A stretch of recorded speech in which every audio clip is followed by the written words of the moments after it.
Hello. Today's video will go over this transmission.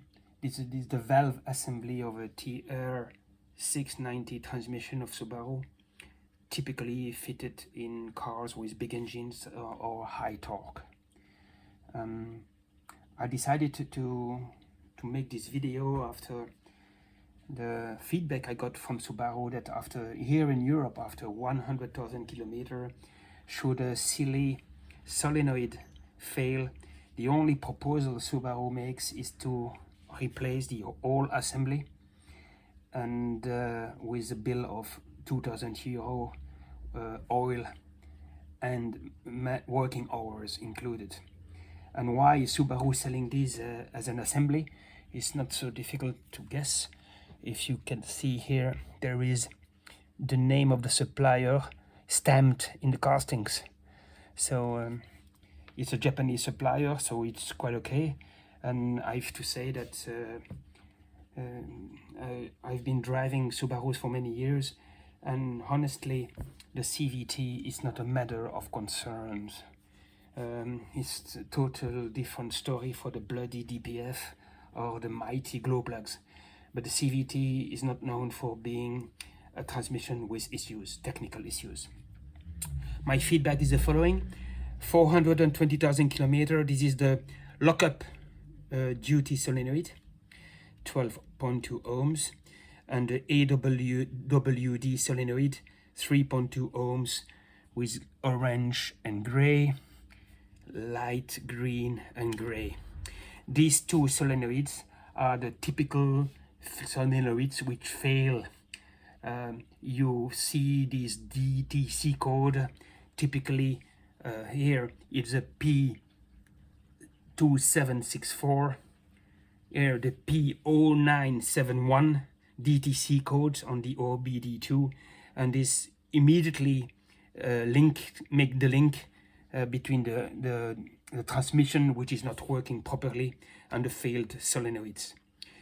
Interesting to know is that the lockup duty solenoids, the primary up, the primary down, are fully interchangeable, meaning with 3 solenoids you can face a repair for one of them. And 3 repairs, 3 repairs. Pay attention, contrarily to what has been said or written in some literature, this solenoid is not interchangeable with the lockup, the primary up and the primary down. It's a 3.2 ohms solenoid.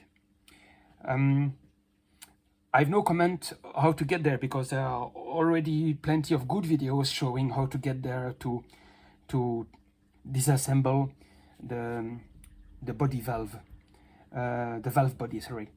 But more importantly, I will start with the bolts. The bolts are in fact black, 12 bolts in total. M6, quite easy job in fact, nothing special, except the oil of course in the area, because oil is pouring down. And what is interesting to know is that the number 12 of the bolt will be a silver one. And you can see that this is the only bolt which is silver and it's longer. And how to recognize with all the different bolts, which seems to be like twin brother of that one, is that there is no marking on the head. A good tip to know if you decided to enterprise the job yourself. Think about it, remember of that, it will help you. And also the location. Very important, mark the location of the silver since it's longer than the other ones. Back to the solenoids. The aim is to show you that contrarily to what has been said or written on the internet, in some special literature, you don't need any welding and you don't need any special tool to swap and to dismantle the solenoids. I would like to show you maybe how to do it with the lockup duty and AWD solenoid, to show you how to access them quite easily.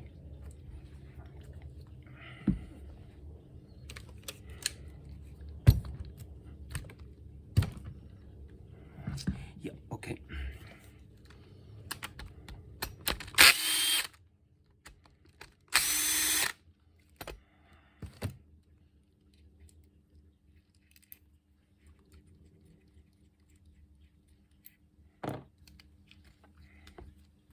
release the clamp. Now the solenoid is free. You just turn it a little bit sideways, and you got here the solenoid itself. First of all, important to know are the O-rings. I don't know if you can see it. I just pour it in my hand, try to turn them and check if they protrude a little bit.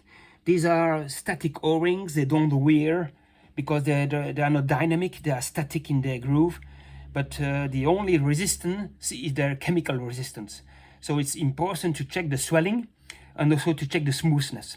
So you turn it in your hand, and normally they last for 50 years because the oil is pure oil.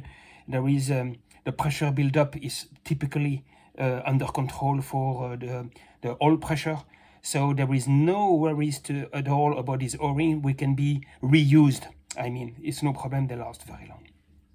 You got the collar, elastomeric collar, and you can see these are the wires and how to dismantle it. You need a small screwdriver. I don't know if you can see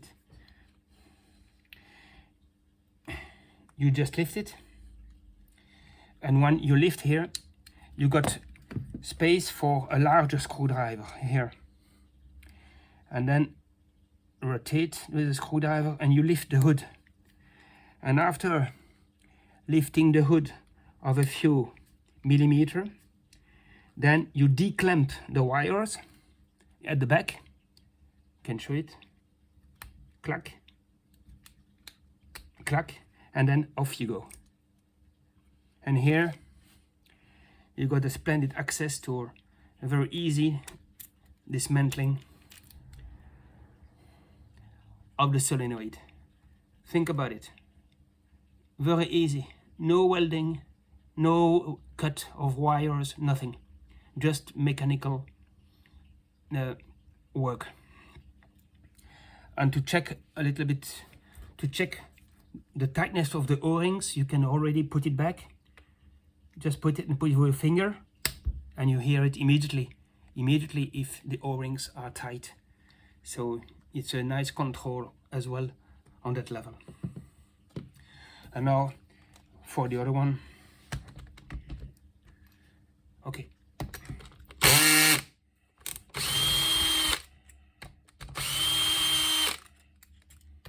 No big deal.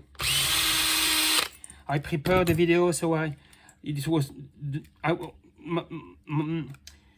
want to show you how to remove M6 bolts. It's not the purpose of this video, but to focus on the solenoids. So here you go. You can see there is absolutely no cut requested, and you just remove the clamp like that. Be gentle with the wires, especially when the temperature sensors, the temperature measurements of the oil is inside the harness. That's the reason why for the 690 you have only 7 connectors related to the 7 solenoids. In the 580 you got 9 because of the PT100, which is installed for the temperature monitoring. It seems to be that it's somewhere inside the harness, so be very kind and gentle with the harness so you don't lose the temperature measurements, because if you lose that measurements, the dashboard will be like a Christmas tree very quick. So here the lockup duty is free, exactly the same. Just take it out. Absolutely the same procedure.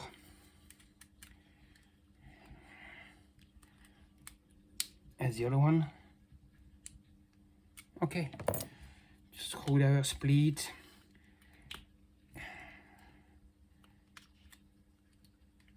One, two, and off you go.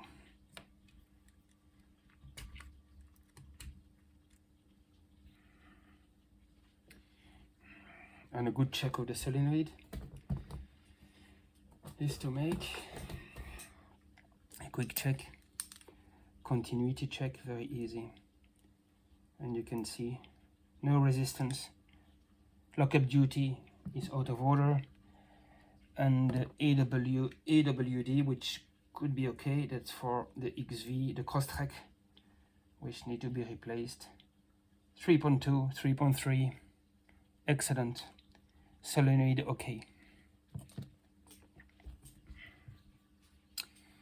If this video was good enough to give you the taste to do the job yourself, I think it would be a huge success, because that was my aim. There is nothing difficult, and you should be very comfortable by maintaining your body valve assembly yourself. And once you know how to do it, if after a while a second solenoid needs to be replaced, especially for those transmissions, it's a bit of shame for the work and the oil. 6 liters oil will need to be added after replacing the solenoid, but anyhow it's much cheaper than 2000 euro. Thank you for watching. Have a nice day. Bye bye.